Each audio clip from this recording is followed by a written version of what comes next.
سیدنا یونس علی نبینا علیہ الصلاۃ والسلام کی قوم کا ذکر آ رہا ہے۔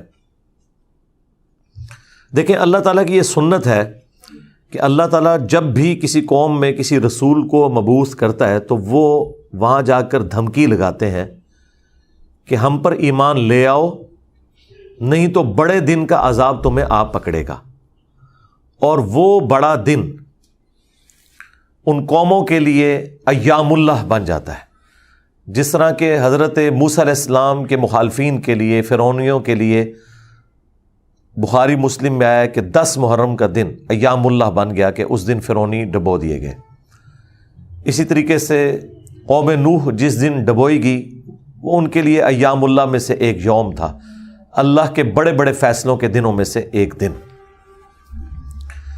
تو رسول ہمیشہ یہ دعویٰ دیتے ہیں کہ ہم پر ایمان لاؤ، اور اگر ایمان نہیں لاؤ گے تو بڑے دن کا عذاب تمہیں آ پکڑے گا، اور الٹیمیٹلی عذاب آتا ہے، اور اللہ تبارک و تعالیٰ اہل ایمان کو انبیاء کے ساتھ بچا لیتا ہے اور مخالفین کو تباہ و برباد کر دیتا ہے، کبھی سمندری طوفان کی شکل میں، کبھی آسمان سے پتھروں کی بارش کی شکل میں، کبھی تیز آندھیوں کے عذاب کی شکل میں، کبھی زمین میں دھسائے جانے کی شکل میں، مختلف شکلوں میں اللہ تعالیٰ کے عذابات آتے ہیں۔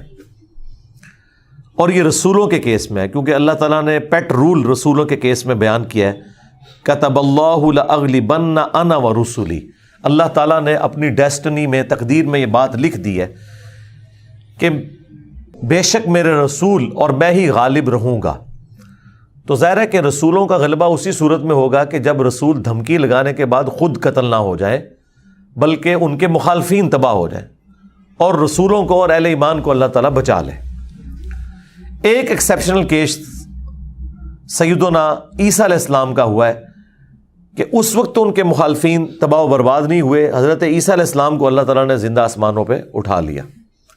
یہ ایک یونیک ایکسیپشنل کیس ہے، لیکن اس کے بعد سے اب تک یہودی اللہ تعالیٰ کے زیر عتاب ہیں اس حوالے سے کہ انہوں نے اپنی روش درست نہیں کی، اور پھر آخری عذاب کا کوڑا حضرت عیسیٰ علیہ السلام کے ذریعے ہی پڑے گا ان یہودیوں پر، اور وہ جب دنیا میں آئیں گے تو پھر یہودیوں کے خلاف قتال کریں گے۔ دنیا میں ان کا دوبارہ آنے کا مقصد ایک اعتبار سے اس حساب سے بھی بن جاتا ہے کہ انہوں نے اپنی مبارک زندگی میں اپنے مخالفین کے اوپر عذاب نہیں دیکھا تھا، وہ اب جب دوبارہ دنیا میں آئیں گے نا تو وہ عذاب اللہ تعالیٰ ان کے ذریعے ان کے مخالفین پر نازل فرمائے گا۔ یہ بھی ایک حکمت ہے حضرت عیسیٰ علیہ السلام کی دوبارہ دنیا میں آنے کی، اگرچہ یہ ان کی اولادیں ہیں لیکن روش تو انہوں نے نہیں چھوڑی۔ ایک اور ایکسیپشن ہے وہ یونس علیہ السلام کی ہے۔ ان کے کیس میں تو اللہ تعالیٰ نے بالکل ڈیفرنٹ ایک فیصلہ فرمایا کہ یونس علیہ السلام کی قوم نے جب عذاب کے آثار دیکھے تو انہوں نے توبہ کی، اور اللہ تعالیٰ نے ان سب کا ایمان قبول کر لیا، اور وہ قرآن میں آتا ہے کہ 1,00,000 سے بھی زیادہ لوگ تھے جو سارے کے سارے ایک دن میں مسلمان ہو گئے۔ یعنی یونس علیہ السلام کی سال ہر سال کی تبلیغ نے کوئی اثر نہیں دکھایا، جب عذاب کے آثار نظر آئے تو انہوں نے ایمان قبول کر لیا۔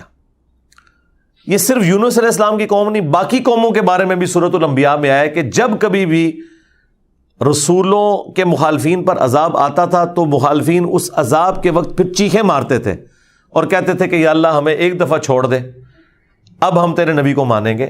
سب سے بڑا خبیث فرعون، اس کے بارے میں قرآن میں سورہ یونس میں ہی ہم پڑھ چکے ہیں کہ اس نے بھی موت کے وقت کہا تھا کہ میں ایمان لاتا ہوں موسیٰ علیہ السلام کے رب پر، بنو اسرائیل کے رب پر، اور پھر اللہ تعالیٰ نے جواب میں فرمایا آن، اس وقت اب ایمان لے کر آیا، اس وقت ایمان لانا تجھے کوئی فائدہ نہیں دے گا۔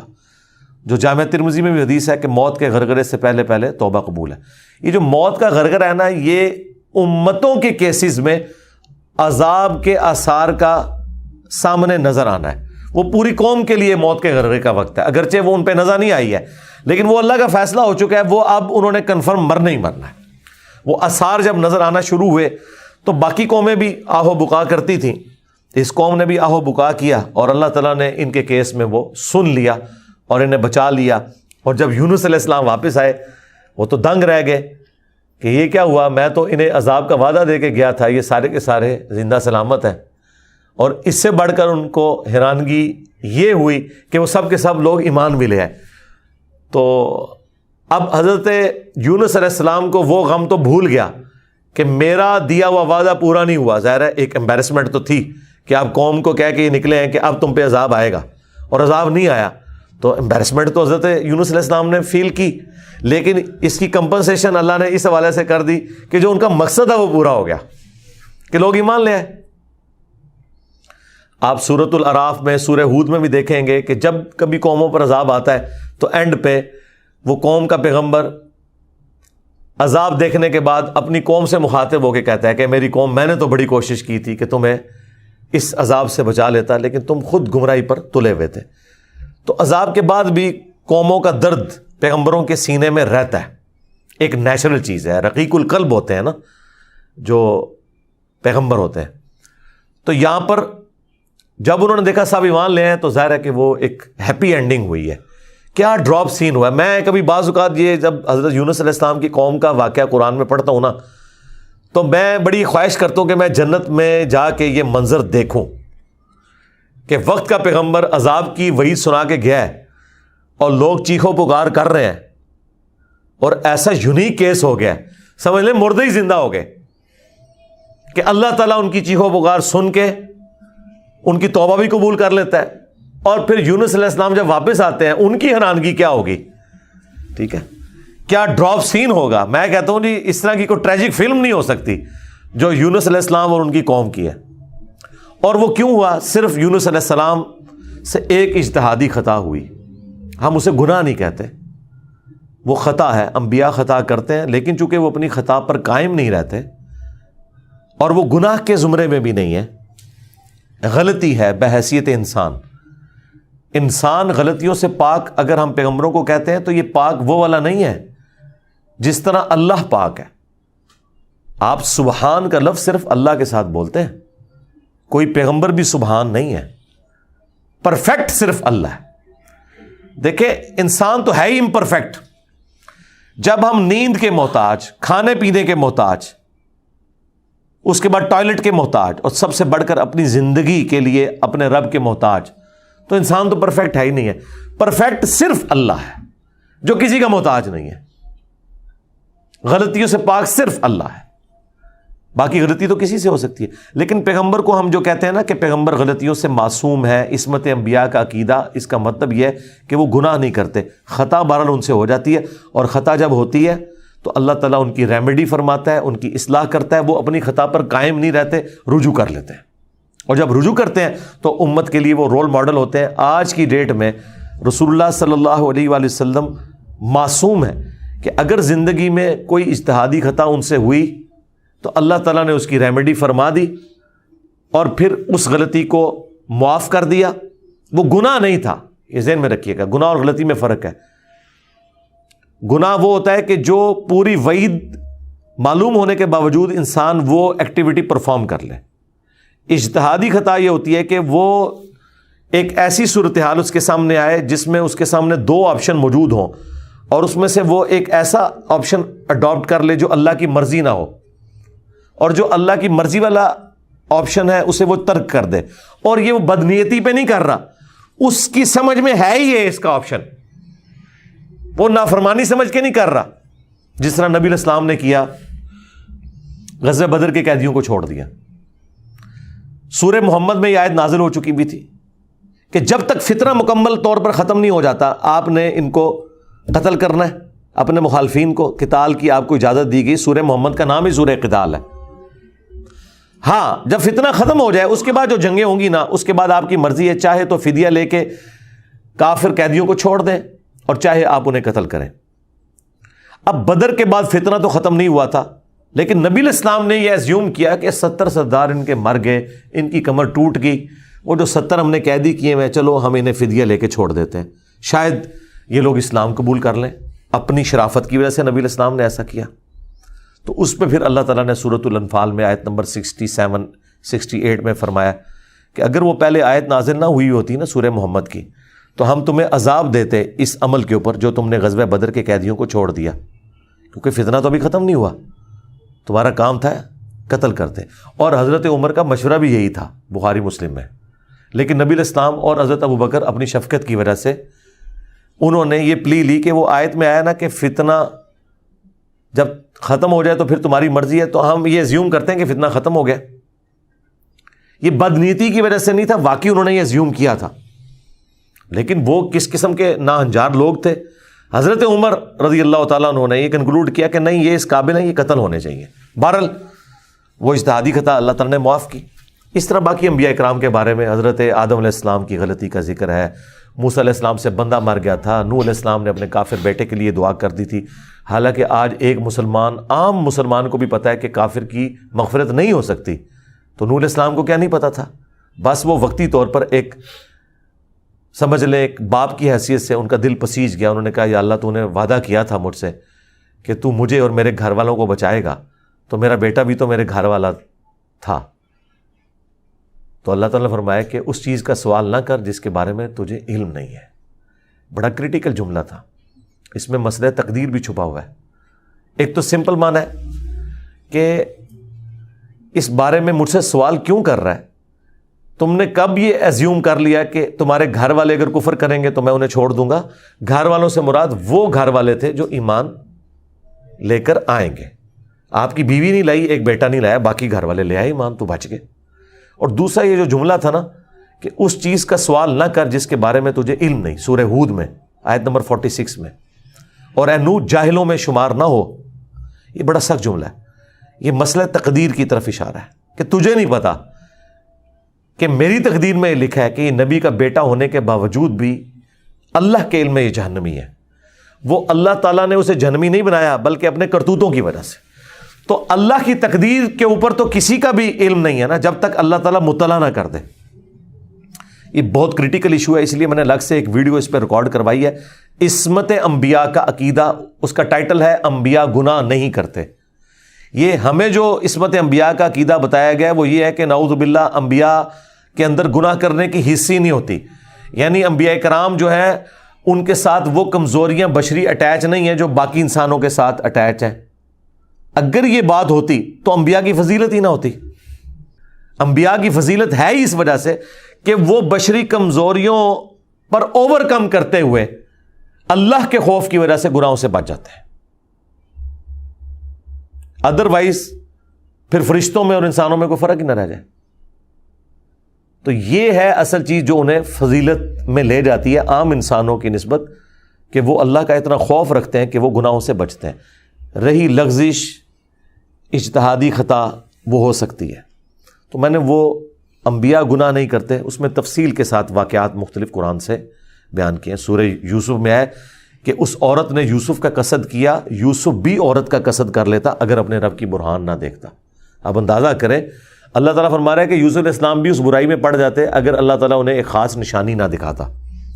وہ قرآن میں تو رپورٹ نہیں ہوئی، اسرائیلی روایتوں میں آتا ہے کہ اللہ تعالیٰ نے اس وقت حضرت یوسف علیہ السلام کو اپنے والد کی شبیہ دکھا دی تھی، حضرت یعقوب علیہ السلام کی، اور وہ انگلی سے یوں اشارہ کر رہے تھے کہ یہ کام نہیں کرنا تم نے. یا اس وقت شیطان بھیانک شکل میں انہیں نظر آ گیا کہ یہ شیطان مجھ سے برائی کا کام کروانے لگا ہے. بہرحال کوئی نشانی اللہ نے دکھائی ہے، قرآن میں ہے، اور اس کی وجہ سے وہ برائی سے بچے ہیں. اس کا مطلب ہے کہ ان میں مادہ موجود تھا لیکن اللہ نے انہیں بچایا ایک نشانی کے ذریعے. تو انبیاء کی اللہ تعالیٰ حفاظت کر لیتا ہے. یونس علیہ السلام سے جو آپ سمجھ لیں اجتہادی خطا جسے ہم گناہ نہیں کہتے وہ یہ ہوئی کہ جب مقررہ وقت کے اوپر قوم یونس ایمان نہیں لے کر آئی تو یونس علیہ السلام نے انہیں کہا کہ اب 3 دن بعد عذاب آ جائے گا. جو اللہ نے وعدہ کیا تھا کہ یہ ان کا سمجھ لیں ٹائم اینڈ ہو رہا ہے، اس ٹائم لائن کے بعد عذاب آنا ہے. لیکن ساتھ یہ ضروری تھا کہ اللہ تعالیٰ کی وحی کا انتظار کرنا ہے اس علاقے کو چھوڑنے سے پہلے. تمام انبیاء جب قوموں کو وحی سناتے ہیں نا تو پھر اللہ تعالیٰ کی وحی کی اجازت کے بعد اس علاقے کو چھوڑتے ہیں. نبی اسلام نے بھی ہجرت دیکھیں اینڈ پہ کی ہے، ایویں نہیں، مطلب آپ خود سے نہیں نکلے، اللہ تعالیٰ کی وحی کے ذریعے نکلے. قرآن میں سورۃ الانفال میں آیا تھا کہ یہ جب کافر کہتے تھے نا کہ ہم پر عذاب کیوں نہیں نازل ہوتا، ہم نبی کا انکار کر رہے ہیں، تو اللہ تعالیٰ نے فرمایا کہ جب تک اے نبی تم ان میں موجود ہو ہم ان کو عذاب نہیں دیں گے. اللہ کی سنت ہے کہ جب کبھی کسی قوم کو عذاب دینا ہوتا ہے نا تو اس قوم میں سے انبیاء اور اہل ایمان کو الگ کرتا ہے، پھر باقی کی قوم پر عذاب آتا ہے، اور وہ اللہ تعالیٰ نے نکالا اور غزوہ بدر میں لا کے ڈبویا ان کو، جس طرح فرعونیوں کو اپنے محلات سے نکال کے سمندر میں غرق کیا تھا، مشرکین عرب کو اپنے گھروں سے نکال کر بدر میں ڈبویا صحابہ کرام کی تلواروں کے ذریعے۔ یہ عذاب استیصال کی ایک قسط ان پر آئی تھی۔ تو یونس علیہ السلام نے ازیوم کیا کہ ظاہر ہے کہ اس کے بعد عذاب تو آنا ہی ہے، لیکن ان کی شان اس سے بلند تھی کہ وہ وحی کا انتظار کیے بغیر نکل گئے۔ بس جب وہ نکلے، جس کشتی میں سوار ہوئے، وہ کشتی جو ہے وہ بھنور میں پھنس گئی، اور ان کی اپنی ایک نارمز چل رہی تھیں کہ اگر کشتی بھنور میں پھنس جائے تو یہ اس چیز کی علامت ہے کہ کوئی غلام اپنے آقا کی اجازت کے بغیر بھاگ کر آ گیا۔ پھر وہ قرعہ اندازی کرتے تھے، اور جس کے نام قرعہ نکلتا تھا اس کو فدیے کے طور پر وہ سمندر میں ڈال دیتے تھے۔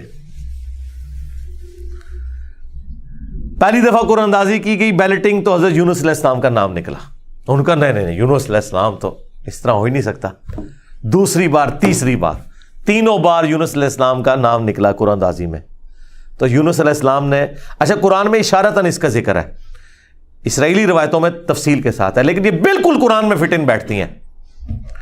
یعنی آپ کو یہ تو بتایا گیا کہ یونس السلام مچھلی کے پیٹ میں رہے، تو وہ مچھلی کے پیٹ میں پہنچے کیسے تھے؟ مچھلی کے پیٹ تک پہنچنے کے لیے تو آپ کو دوست چاہیے، نیچے ہے مچھلی، اتنی بڑی ویل مچھلی ہے، کوئی چھوٹی مچھلی کے پیٹ میں تو رہ نہیں سکتا بندہ۔ تو وہ حضرت یونس علیہ السلام کو انہوں نے سمندر میں پھینک دیا۔ یونس علیہ السلام نے خود ہی کہا، ان کو کلک کر گیا کہ یہ معاملہ میرے اینڈ پہ ہے۔ انہوں نے کہا بھائی مجھے پھینکو، تم، مجھے سمجھ آ گئی ہے۔ ظاہر فوراً کلک کر گیا کہ معاملہ خراب میرے سے ہی ہو گیا۔ وہ ان کو سمندر میں پھینک دیا، تو اللہ کے حکم سے ایک مچھلی نے انہیں نگل لیا۔ یہ قرآن میں ہے۔ قرآن میں آگے تفصیل نہیں ہے کہ کتنے دن تک، لیکن تورات میں ملتا ہے کہ 3 دن اور 3 رات تک وہ مچھلی کے پیٹ میں رہے۔ یہ ویسے پبلک مشہور ہے 40 دن، نہیں 3 دن ہے۔ بس وہی 3 دن، وہ جو 3 دن عذاب آنے تھے نا، وہ 3 دن انہوں نے مچھلی کے پیٹ میں گزارے، اور وہ 3 دن ان کی قوم نے زندگی موت کی کشمکش میں گزارے ہیں کہ ابھی عذاب آیا کہ آیا۔ ٹھیک ہے، توبہ ہے نہیں ہوئی کہ آئی ایم سوری تے توبہ قبول ہو گئی ہے، نہ 3 دن انہوں نے پی کٹی ہے بھائی جی۔ یہاں تو لوگ 1 دن جیل نہیں کاٹ سکتے، 3 دن تک انہوں نے وہ تکلیف کاٹی ہے، پھر اللہ تعالیٰ نے ان کی توبہ قبول کی ہے۔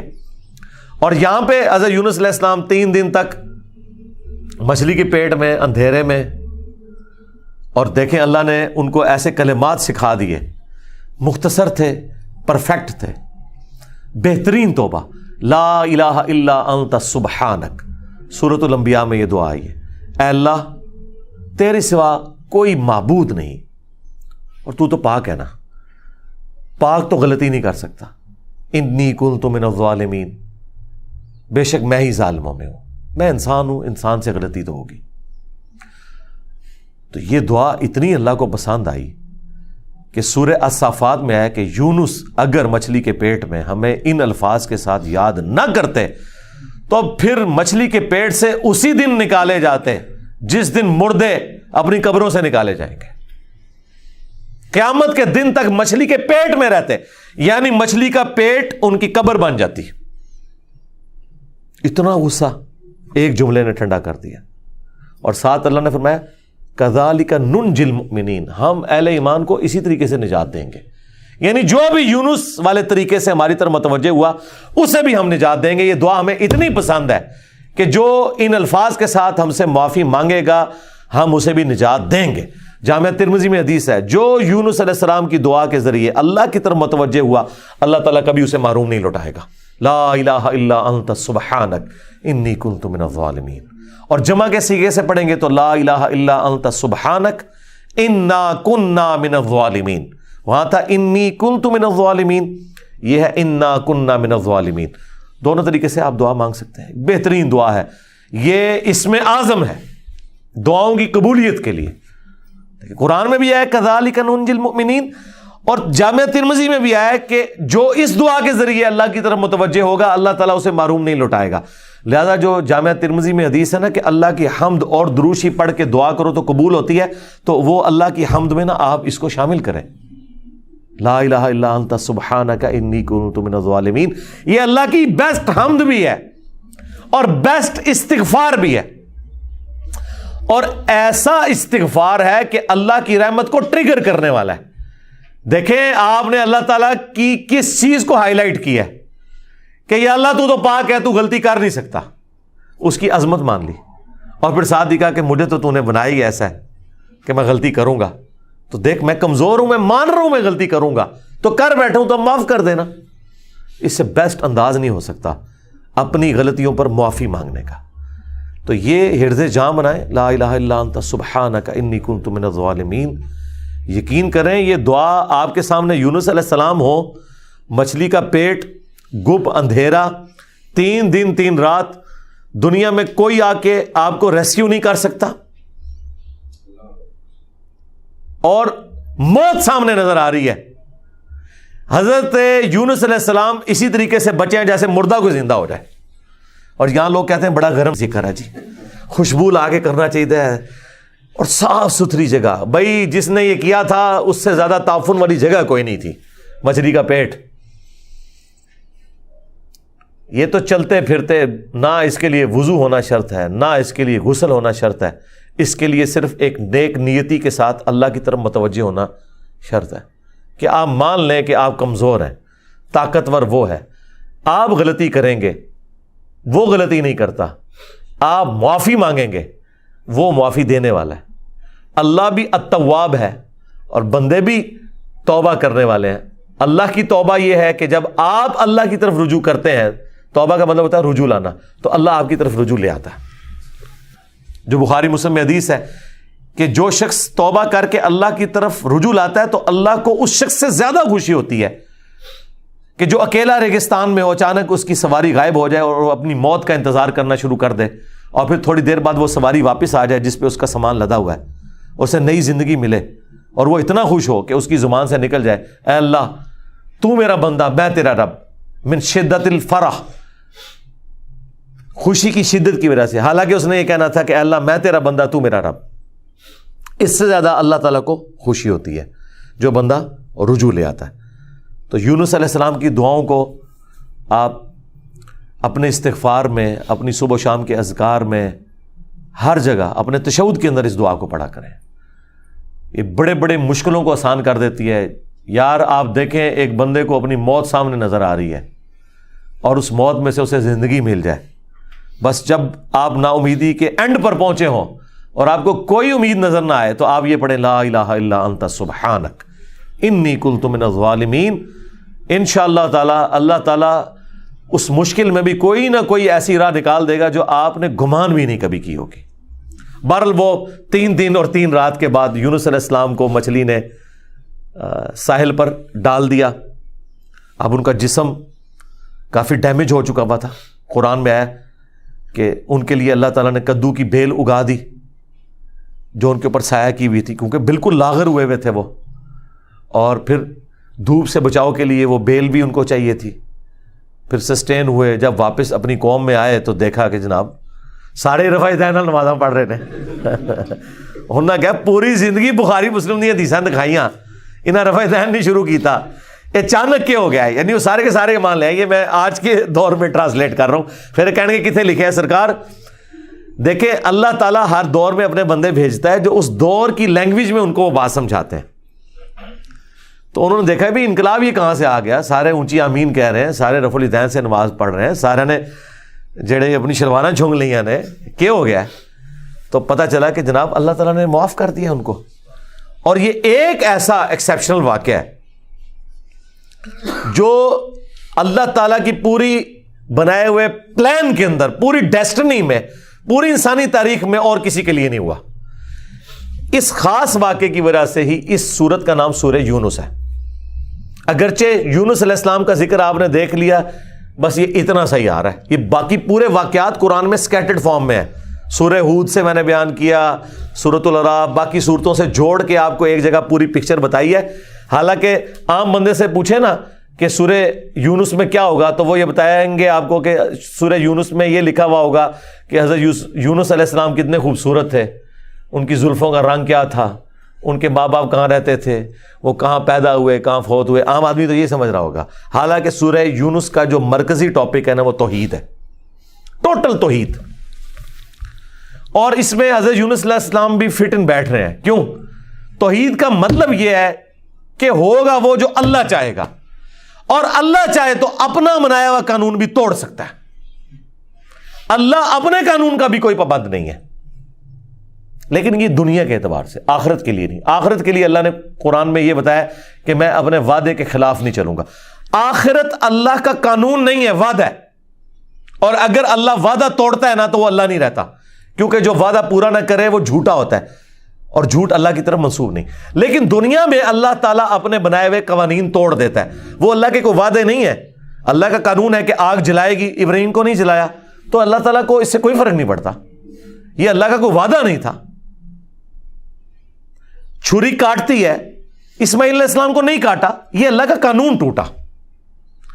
سمندر میں انسان غرق ہو جاتا ہے، موسیٰ علیہ السلام کے لیے راستہ بن گیا، یہ اللہ کا قانون ٹوٹا معجزے کے طور پر.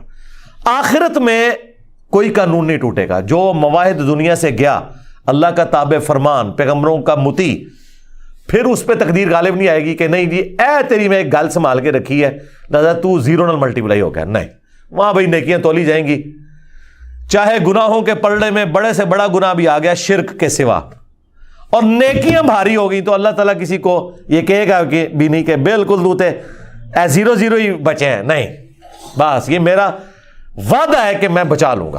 بلکہ اللہ کی تو رحمت اس سے بھی زیادہ ہے. وہ تو اپنے پیغمبر کی شفاعت سے جن کے نیکیوں کے پلڑے ہلکے بھی ہو جائیں گے ان کی بھی کمپنسیشن فرما دے گا اگر وہ شرک نہ کرتے ہوئے. انشاءاللہ تعالی ہمیں تو اللہ تعالیٰ بغیر حساب و کتاب کی جنت میں داخلہ عطا فرمائے. آمین. مع النبیین والصدیقین والشہداء والصالحین. آمین. بہرحال یونس علیہ السلام جب واپس آئے، انہوں نے یہ ساری بہاریں دیکھی تو ظاہر ہے کہ خوشی خوشی انہوں نے اس کو ایکسیپٹ کیا، اور اللہ تعالیٰ نے پھر اس کو قیامت تک کے لیے قرآن میں نقل کر دیا. اب یہ وہ الفاظ، اب یہ پورے واقعات آپ کے سامنے ہو تو اب آپ اس کا ٹیسٹ فیل کریں. اعوذ باللہ من الشیطان الرجیم، بسم اللہ الرحمن الرحیم. فلولا كانت قرية آمنت فنفعها ایمانها، پس کیوں ایسا نہ ہوا کہ کوئی بستی ایمان لائی ہو تو اس کو ایمان لانا نفع دے دیتا. یہ کبھی ہوا ہی نہیں ایسا. الا قوم یونس، سوائے قوم یونس کے، کہ یونس علیہ السلام کی اجتہادی خطا جو ڈیبٹ تھی وہ کریڈٹ بن گئی ان کے امت کے حق میں، کہ چونکہ ان کے وقت کے پیغمبر نے اللہ کی وحی کے انتظار کے بغیر وہ جگہ چھوڑ دی تھی، اللہ نے اس کا بینیفٹ ان کی قوم کو دے دیا. لما آمنوا، جب وہ ایمان لے آئے، کشفنا عنہم عذاب الخزی فی الحیات الدنیا، تو ہم نے دور کر دیا ان سے، کھول دیا دنیا کی زندگی کی رسوائی کا عذاب. وَمَتَّعْنَاهُمْ إِلَىٰ حِينٍ، اور ہم نے انہیں دنیا میں لطف اندوز ہونے کے لیے ایک اور مدت فراہم کر دی. اللہم احسن عاقبتنا فی الامور کلیہا واجرنا من خزی الدنیا وعذاب الآخرہ. آمین. تو یہاں پر وہ عذاب ہم نے ان سے دور کر دیا، یعنی وہ عذاب آیا ہوا تھا، اس کے آثار نمایاں تھے، پھر اللہ تعالیٰ نے وہ کھول دیا. وہ جس شکل میں بھی تھا، کوئی بادل آئے ہوئے تھے پھر کھول دیے. وَلَوْ شَاءَ رَبُّكَ لَآمَنَ مَنْ فِي الْأَرْضِ كُلُّهُمْ جَمِيعًا، اور اگر تمہارا رب چاہتا تو جتنے لوگ زمین میں آباد ہیں سب کے سب ہی مومن ہو جاتے. اس کا کیا مطلب ہے کہ اگر اللہ تعالیٰ زبردستی ہدایت دینا چاہتا، اس کا یہ مطلب نہیں ہے کہ اللہ تعالیٰ یہ چاہتا ہے کہ لوگ جہنم میں جائیں. یہ رسول اللہ کو سنگولر کے سیغے سے تسلی دی جا رہی ہے کہ اگر اللہ تعالیٰ نے زبردستی ایمان دینا ہوتا نا تو دے دیتا سب کو، لیکن اللہ تعالیٰ یہ چاہتا ہے کہ لوگ خود سے اپنی چوائس سے مجھے چوز کریں. افانت تکرہ الناس حتی یکونوا مؤمنین، تو اے نبی کیا آپ لوگوں کو مجبور کرنا چاہتے ہیں یہاں تک کہ وہ ایمان لیں؟ یعنی آپ نے زبردستی نہیں کرنا. حضور ٹینشن ہی بڑی لیتے تھے کہ میں دعوت دے رہا ہوں لوگ قبول نہیں کر رہے, تو حضور کو کہا کہ آپ نے ٹینشن نہیں لینی, جنہوں نے جہنم میں جانا ہے جائیں. سورۃ البقرہ میں آیا کہ ہم آپ سے نہیں پوچھیں گے لوگ جہنم میں کیوں پہنچ گئے. سورہ طٰہٰ میں آیا کہ ہم نے قرآن اس لیے نازل نہیں کیا کہ آپ مشقت میں پڑ جائیں. ما انزلنا علیک القرآن لتشقى الا تذکرۃ لمن یخشی, یہ اس کے لیے ہے جو اللہ کی دھمکی سے ڈر جائے. وما كان لنفس ان تؤمن الا باذن اللہ, اور کسی جان کے لیے یہ ممکن ہی نہیں ہے کہ وہ ایمان لے آئے مگر اللہ کے اذن سے. مراد یہ کہ صرف کوشش بھی کوئی چیز نہیں ہے, اللہ کی طرف متوجہ بھی ہوں, تقدیر پلس کوشش دونوں مل کے کمپلیشن کی طرف جاتے ہیں. ربنا لا تزغ قلوبنا بعد اذ ہدیتنا وہب لنا من لدنک رحمہ انک انت الوہاب آمین. وَيَجْعَلُ الرِّجْسَ عَلَى الَّذِينَ لَا يَعْقِلُونَ, اور اللہ تعالیٰ کی سنت ہے کہ وہ گندگی ڈال دیتا ہے ان لوگوں پر جو بے سمجھ ہیں, یعنی جو اپنی عقل کو استعمال نہیں کرتے ان پر اللہ گندگی ڈال دیتا ہے, انہیں حق بات سجائی نہیں دیتی, اور دوسروں کو اللہ تعالیٰ ان کی کوشش کی سبب ایمان دے دیتا ہے. اس کو آپ دنیا میں مثال سے سمجھیں, ایک ہی بارش برستی ہے نا, زرخیز زمین پر برستی ہے تو وہاں سے کھیتی نکلتی ہے, اور گندگی کے ڈھیر پہ جب وہ بارش پڑتی ہے تو بدبو نکلتی ہے. اس میں بارش کا قصور نہیں ہے, اس گندگی کے ڈھیر کا ہے. ایک شخص نے اپنے آپ کو خود گندگی کا ڈھیر بنا لیا کہ اس نے حق بات قبول نہیں کرنی, تو اس کا اینڈ رزلٹ یہی نکلنا ہے کہ اس سے آپ پورا قرآن گزار دیں, اس سے کوئی فرق نہیں پڑے گا.